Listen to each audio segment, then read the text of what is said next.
hold up, I'm breaking ankles like some old tops. My rhyme steady going, please don't ask me if the flow stop. Deep in the pocket like the roof on a drop top. 101 Dalmatians, the way your boy drop dots. Man, hold up, I got you diving when I'm juking. The clips so sick like the smell from when you're pooping. I ain't get down and click the sub button and hit the bell, cause I got a lot more of it. Yeah, who's mains? Terrence House head, who's mains?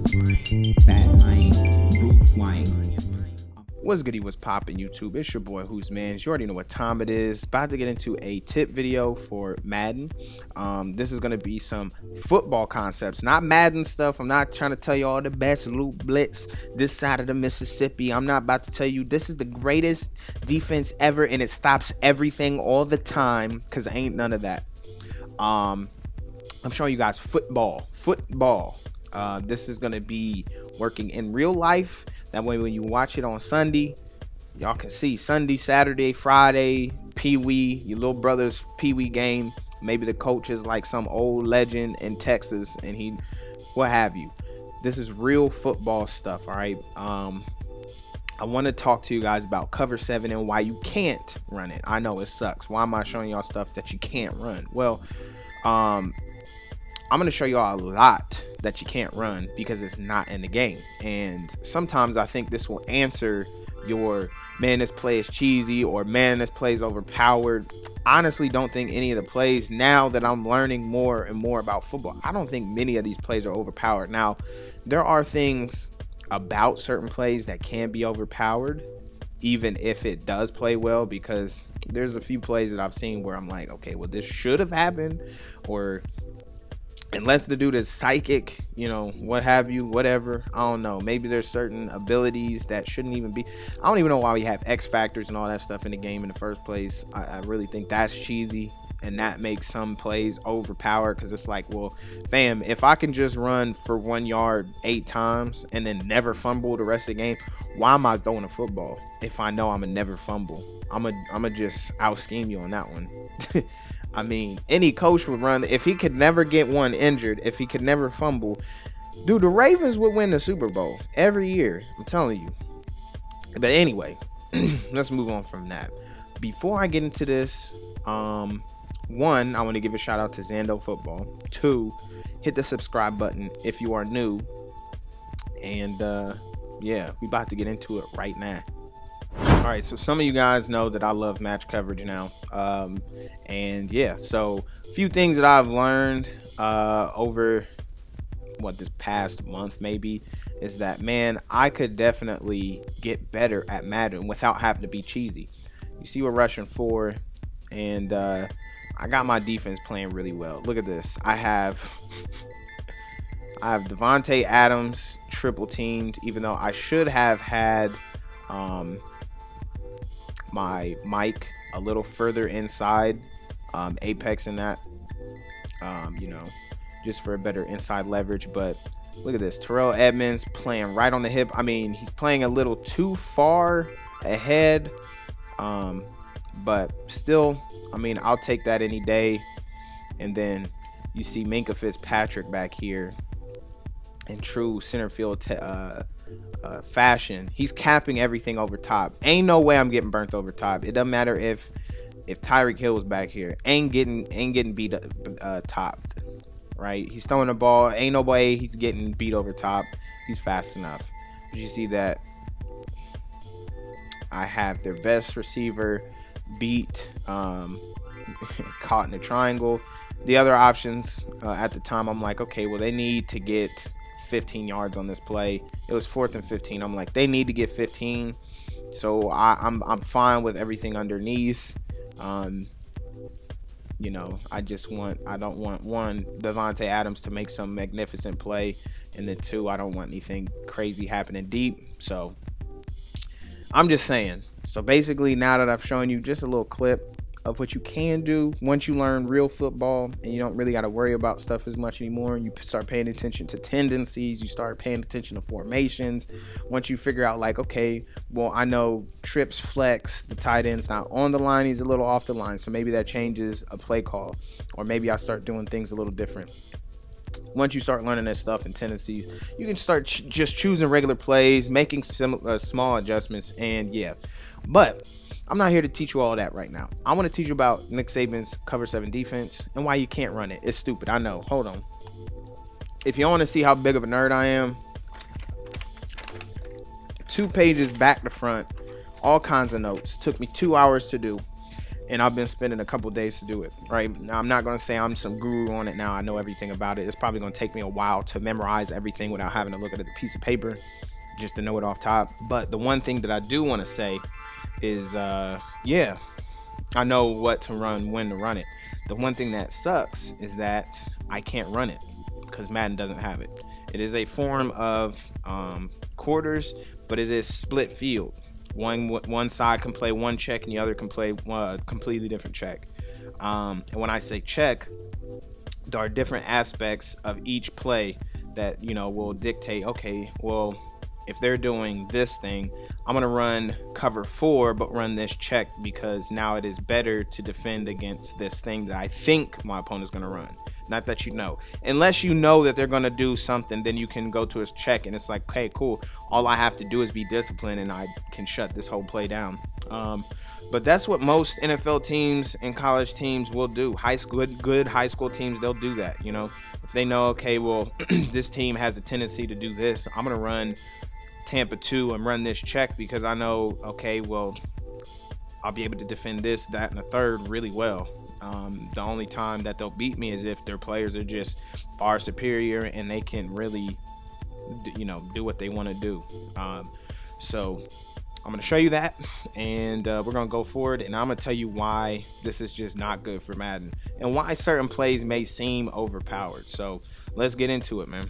So first off, in order for me to tell you about this stuff, I'm going to put zone match on because all this stuff I'm going to tell you about is match style defense.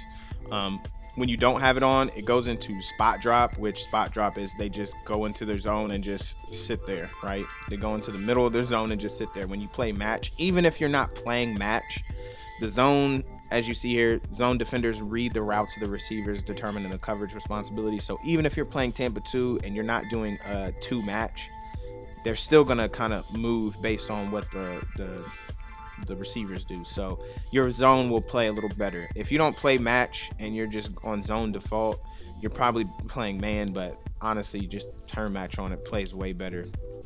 So first off, what is cover 7? Cover 7, I'm going to just read it from here because like I said, I can't even remember half the stuff. But cover 7 is a match style defense. It's like a version of quarters that Nick Saban has developed, right?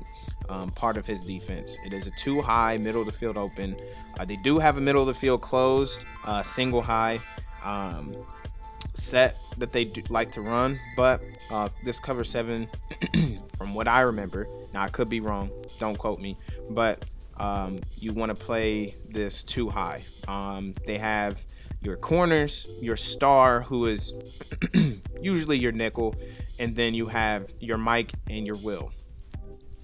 You have 4 down linemen, and they have plenty of different checks, right? So on your 2x2 sets or your 2 back sets, right, that your opponent's running in 2x2, meaning 2 receiving threats on one side, 2 on the other, and then you have your back, or 2 back, where you have 2 running backs in the back, 2 receivers outside. So when they're in the 2x2/2 back sets, right, they have a bunch of different checks that you want to run. So you have mod, mix, switch, bracket. They have meg, cone, connie, cut, weak, open, right?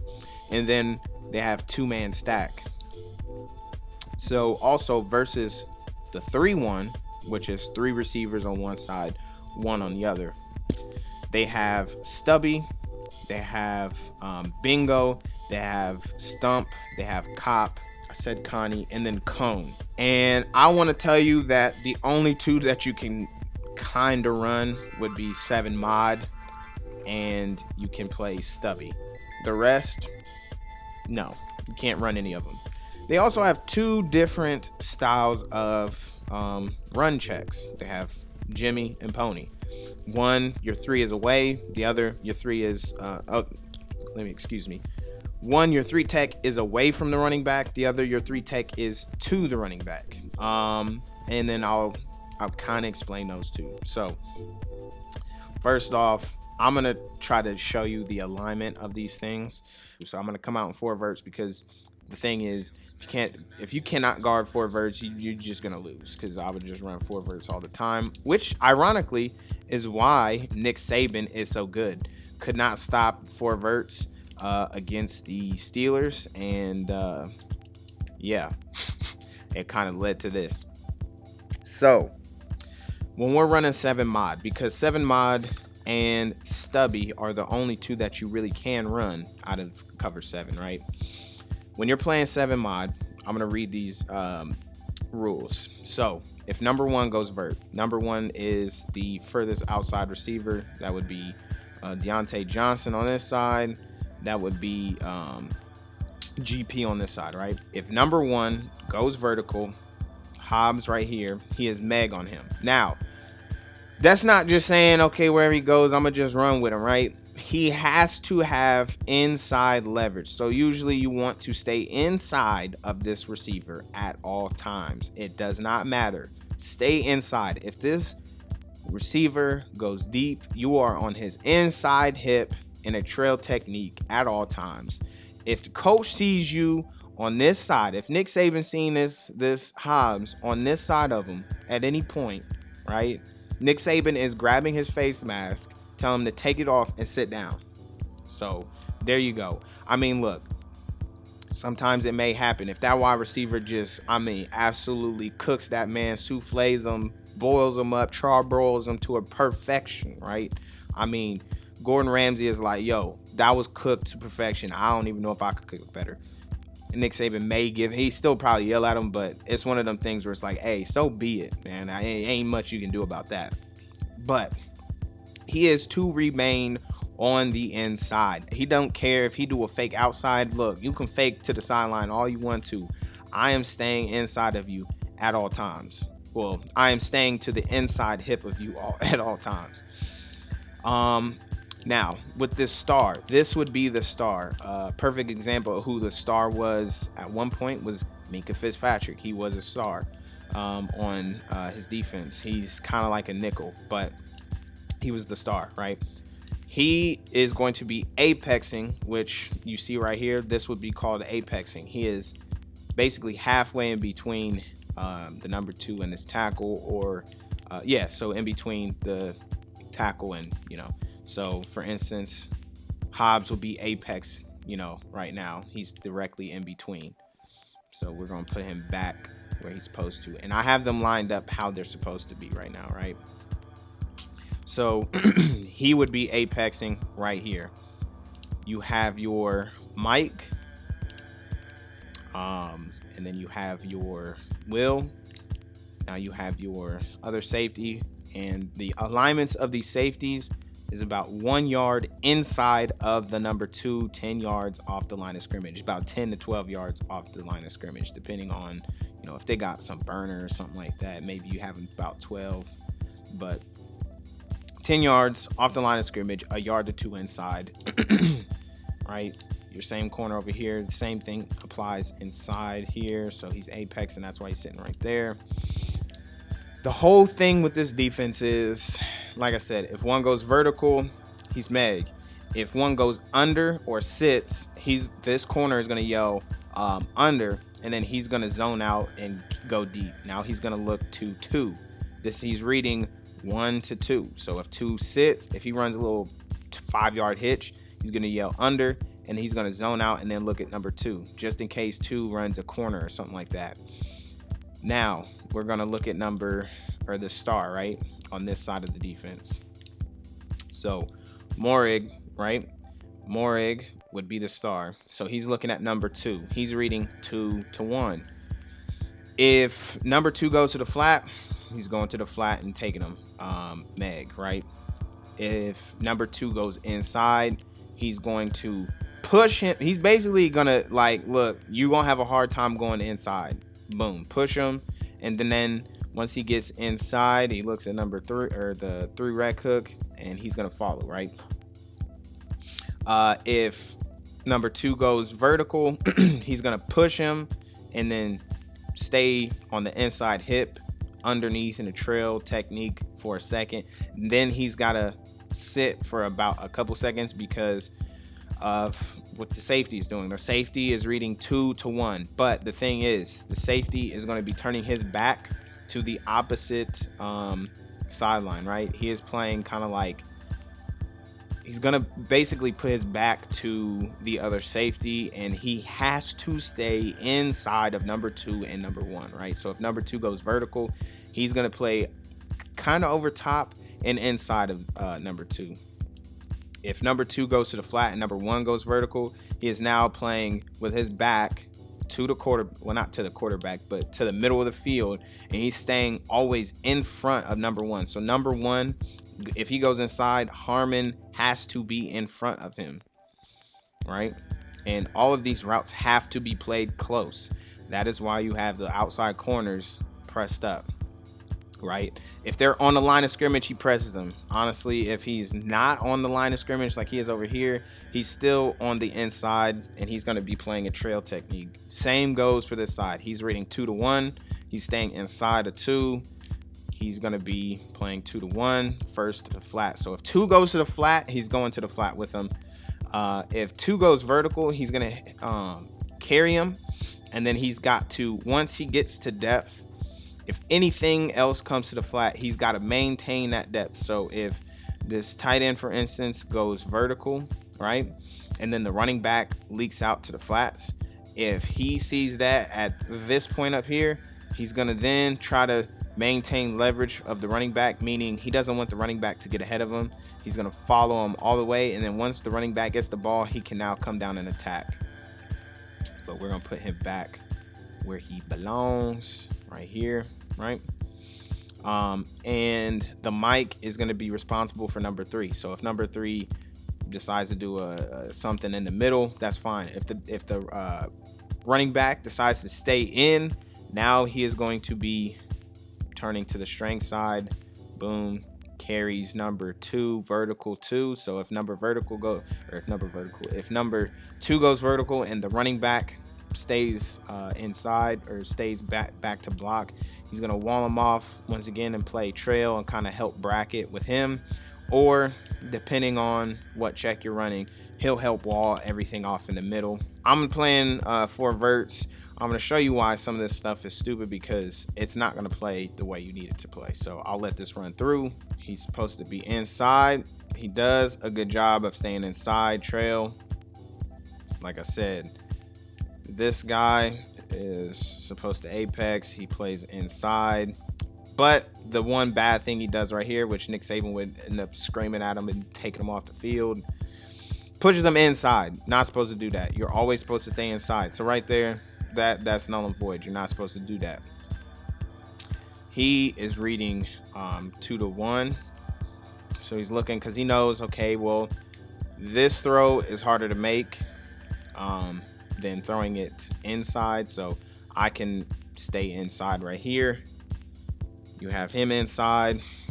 The nice thing on this side is they all stay inside. He's inside, and then you see right here, he's got to maintain leverage. You see that the running back is going up.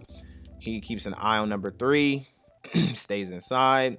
Then he sees him go to the flat, so he's going to peel off and stop. And that's fine because he carries him to the number 2, and everything is such a tight throw. So now he's playing inside, which is fine. And honestly, if you watch any Nick Saban's defensive games, this is exactly how they backpedal right here. At this point right here, this is how they backpedal. If this tight end was to come inside, he's maintaining this and staying in front of this tight end.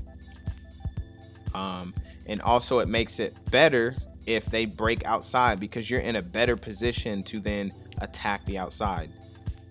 So he is supposed to play that technique. That is a perfect technique. However, this technique right here, no, he needs to be angled the same way as this tight end, and it's not happening. This guy needs to be on the other side. Everything else is fine, right? He sees number 3 block. He walls it off. Now he sees him come in, stays inside, and he needs to attack that. But the ball has come out already. Now, you see why it would be harder to make this throw, because you have to be perfect, right? Since he is trailing like this, if he tries to throw back shoulder, now honestly, if he looks right and he's trailing, he can come off and make this throw, but he ends up throwing it out of bounds. All these throws are harder to make, and it has to be a tight coverage, right? So next, I want to get into another type of play that may give this formation fits, because Madden won't have it programmed. It doesn't have it programmed, and you just can't run it. So we're gonna run Y sail, right? Same setup. Gonna have him inside. Boom, 10 yards off. Gonna have him 10 yards off. Let's see, we're gonna have him pressed up and inside. He needs to be apexed right there. That's fine. That's fine. Probably have him, standing right there. Once again, you need to have him inside. Now we're gonna run this play, and I'm gonna show you some of the inaccuracies of this play. So we're gonna look. Okay. One thing is, when he comes here, push. He's supposed to put hands on him, which, I mean, I guess he kind of does. Whatever. You look at him, he puts hands on him, but he lets him get behind him like in a weird way. You push and bail with him so he doesn't get too far ahead of you like that. But that is Deontay Johnson. He has a good release, so I could possibly see that happen in real life. I'm not too mad at that. I like that he stays inside. Boom. He's reading 2-1. If 2 goes vertical, he sticks with him. If he doesn't, now he's looking at number 1. Now he does turn his body the correct way. Now I don't want to see him run Deontay Johnson exactly like too hard like that. The one thing that I want to see him do is to maintain this kind of footwork right here, right? He's not supposed to turn his hips like that and keep running. He needs to kind of basketball shuffle, and then when he gets to a certain point, obviously you're going to have to start exploding, right? So that backside's fine. Now we're going to look at this here. What needs to happen is he needs to put hands on this tight end. Put hands on the tight end, but he drifts too much. He needs to basically side shuffle, basketball shuffle to the side, put hands on the tight end. Boom. Why? It gives the safety better chance to get a little closer to this tight end since he is going vertical. 1. 2, if this tight end is breaking inside, now he has to do a little bit more to get inside. That throws off the rhythm of the play. That is illegal because it is under 5 yards. So he comes over, boom, he needs to put hands on him. I remember telling you he is responsible for number 3. He's not being aggressive enough. He sees 3 is angling out that way. He needs to stay inside but maintain leverage, because he knows, okay, once this running back crosses over, right, he is going to be, this running back here is going to be the new number 3 now. As soon as this happens, he is the new number 2, and now this tight end is the new number 3. So if he gets over there, now he can kind of transition. This Mike can transition and now play a trail technique on the inside hip of this tight end, right? He would be a little bit closer. He's not drifting off like that. He is shuffling. He's turning his back to the other safety, and he is taking like basketball steps. 1, he's more athletic than this tight end, unless it's like Darren Waller or somebody like that. But still, basketball steps, turning his back to that other tight end, making it easier to break, right? He's not going to keep drifting off like this, because this throw right here, a lot easier to make than if you were to kind of stay there. Because think about where he ends up breaking, right? Boom. He needs to be a little tighter on that, and then he can make his break on that, right? As far as how if he did put hands on him, now he transitions to getting over top. I like that he keeps depth. He just gets over leverage. That's why you put hands on him early, And then when you see him going to the flat that way, you can transition to getting over here earlier, but bad technique.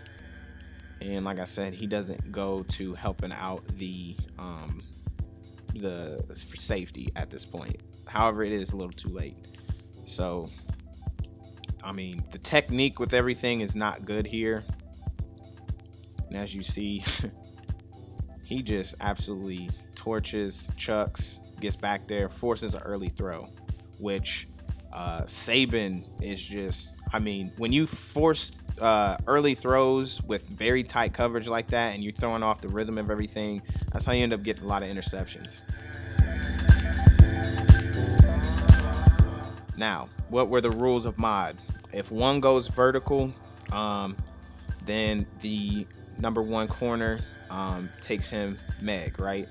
If number two goes vertical, he's going to be on the inside hip and take him, and then he's going to have to end up playing off and making sure nothing else comes across his face, right? He's going to stop at a certain point because now he's looking 2-1. So if two goes vertical, he is taking two. Now, if you remember, if number one does not go vertical, if he runs a little hitch, then he's going to zone off and yo under. That's when he would then transition from, after he puts hands on this guy, he would transition now to go over. And I'm going to try to get a video of that showing you that. It's either smash or, like I said, fades. And you're going to see how tight some of these throws are going to be, and how Madden doesn't work.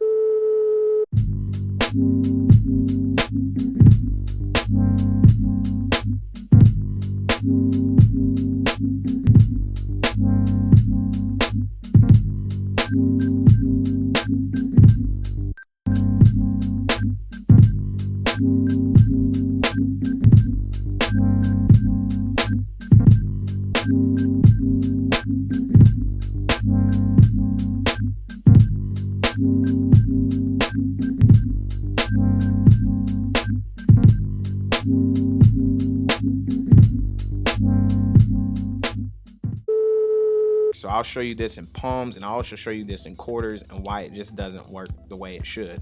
So first off, we're gonna look at palms. So you look at that, and look at this. Now, some of you may ask, why did that happen? Why did he leave him so wide open down the field? Well, one is going to take anything going to the flat, right? So he's Meg on him because he sees that number two is going vertical, and then he stops. But here's the thing.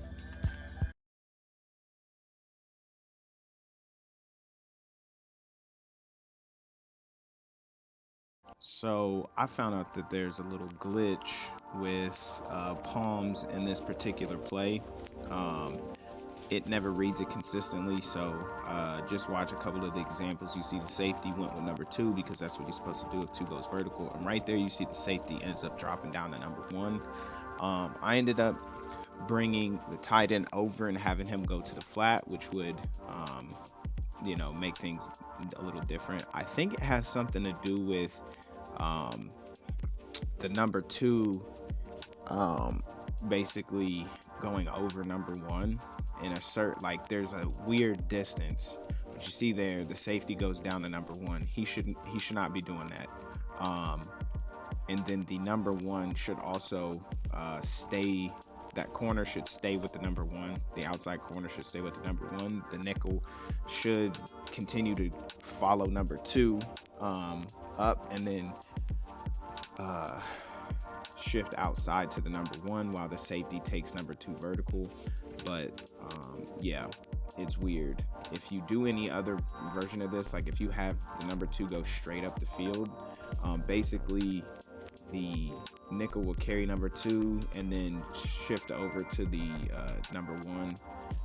And you see there, for some reason, the cornerback will take number two vertical, because I don't know if it has something to do with, like, because the number two gets outside of number one, he becomes the new number one, and then the cornerback has to read that, and then now the safety is coming down on number two is what it's trying to do. But like in real life, that safety is going to go with Sims in this case.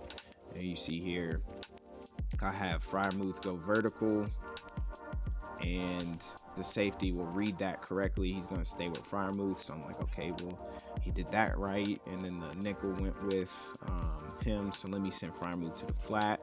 He goes to the flat, but you see right there, like I said, I don't know. The safety should have been, Freiermuth goes to the flat. Then he has to look to number 2. Number 2 goes vertical. He should have gone with number 2. You see right here, he still goes to number 1. And for some reason, the mic is going with the number 2. So yeah, that's weird. The mic shouldn't even be all the way over there. Just gonna look. What the mic should be doing is looking at number 3, and then if number 3 goes to the flat, he's gonna be walling off stuff to the middle. But for some reason, it's glitched out on this particular play. It doesn't do this with any other play. I tried. I went through a bunch of other plays, but for some reason with just this play, fade smash and pistol, whatever it was, pistol Y something, it does that. So yeah, that is a little break in this video, but let me get back to it, and yeah, I'll teach you guys more. So with quarters, it plays way better. You see that, right? Quarters, it plays better. But this is my question. How do you know when to play quarters and when to not play quarters, right? So he does this the right way, right? But wait a minute. Okay, cool. He does this the right way. But now with quarters, he's playing Meg on them. He's still reading 2 to 1. But it doesn't matter because 2 went vertical. The thing that you can't simulate is he's taking first to the flat. Boom. He's playing Meg on him. Same thing on this other side. He's playing Meg regardless, but he does some weird dance because Madden has stuff predetermined, right? With this here, for some reason he gets outside. That's a no-no. Nick Saban would, pull you off to the sideline so quick. Take your helmet off, sit down, you done for the day. Right here, he kind of does a good job of staying inside, but now if you understand, when you put hands on him in that corner now rails under, you can transition over here better, and this corner instead is going to keep going forward. He's going to keep running forward. So now you got somebody bracketed on the inside hip, and now you have somebody over top inside. This throw still is hard. Quarterback would be stupid to throw that. Quarterback would still be stupid to throw this. The only thing is you got to make sure you got some dogs on the outside, because what happens when you get somebody beat, on one of these? Basically, this defense is like, I want your players to beat my players. You're not going to out scheme me. So that's why you can't run that. And this 7 mod and 2x2, right? So there's some simple flaws in that. Is you cannot run 7 mod in this game. They don't have a cover 7 in this game at all. And yeah, man, I wish they had that coverage in the game, but you can't even run it because they don't have it in there. Like I said, there's no checks to it. There's no nothing. You can't pick it. I mean, you're just kind of SOL. Sorry, out of luck. I ain't even gonna say the other one because y'all know your boy done changed his life around. But there is that, man. I'm done with it because it's gonna be too long, and then I'll go into Stubby next. None of those are in the game. Can't add them. Can't do it. Sucks. That is a whole defense that you cannot run in Madden. And like I said, it sucks. There's a whole host of things in 2-man that you can't run because all they have is just regular flat out. You have your man, I have my man, and we got 2 people over top. There's a whole bunch of checks that you can run in 2-man that you can't do in Madden. There's a bunch of stuff in 2-zone that you can't do. That I don't think there are checks in the game for that. And yeah, it sucks. Those are the things that I've gotten into so far. I think I'm going to look into your cover 3 checks. They do have three match. You have your 3 sky, 3 buzz, 3 cloud, and so on. But there are other things in those that you can check to that they can't do. So I'm sorry this is such a long video. If so, I have split it up into 2 videos, and then yeah, I'll probably put some gameplay in the background of the second video because I didn't really have to go into the Insta replay for some of it, but I'll go in the Insta replay of one game, or I'll take footage from another game and put it over top of this part, so it's not so boring. But hopefully that shows you guys something. And then from here on, when I do gameplays, whether I'm playing against a computer because I'm practicing a defense or what, I'm gonna explain more so of what I'm doing on defense. I'm gonna go through that more in depth and just kind of give you the highlights of offense, because I feel like I've been highlighting offense so much. So going forward, I'm gonna change it that way. That way you guys learn a bit more, because I want to get better at defense. And yeah, so see you guys next time. Remember, GITG, give it to God. That's all we are on this channel. We not going at anybody crazy. Remember to go check out Zando Football. Hopefully I'll be able to put a link into the video. I'm not super high tech or anything like that. I'm the only one working on these videos. And yeah, I'll see you guys next time. Peace.